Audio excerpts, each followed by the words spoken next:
What's up, guys? Once again, it is mp4podcast.com, bringing you guys some of the most interesting video game news that you guys really do need to know about. Now, there's a company who makes a flash cartridge for the Nintendo 3DS. Now, they say they make this cartridge so you can play backups of the games that you own.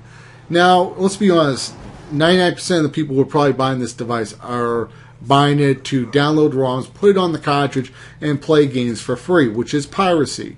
Now, what's really ironic about this company who makes this flash cartridge has put on copy protection inside the code. So if you try to tinker with the code or duplicate their code or make your own flash cartridge and try to sell your own whatever, there's code in there that will brick the 3DS. So they don't want you tinkering with their cartridge, which is kind of weird because they want to protect their code. However, they make a device so people can play free bootleg games of Nintendo 3DS games.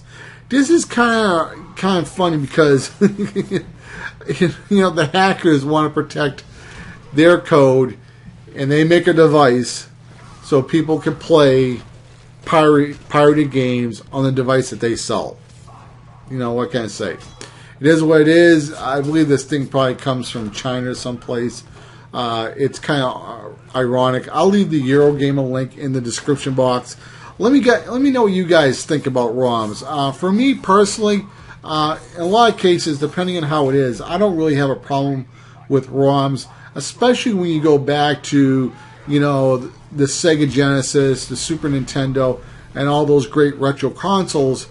I find that emulation actually does improve my gaming experience with these older games. A lot of times with the older consoles, RF cables, RCA cables, it just isn't that great.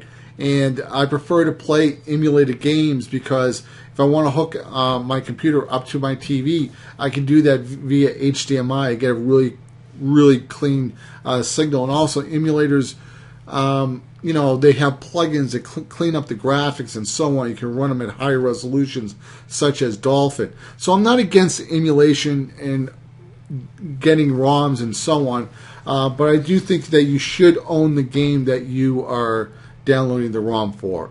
But let me know what you guys think in the description box below. I'm interested in knowing what you guys actually think about this situation. Do you find it kind of ironic that a company who makes a device to pirate games, gets all bent out of shape when people try to steal their property?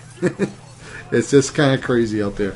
Once again, guys, this has been mp4podcast.com signing out. You guys have yourself an awesome day.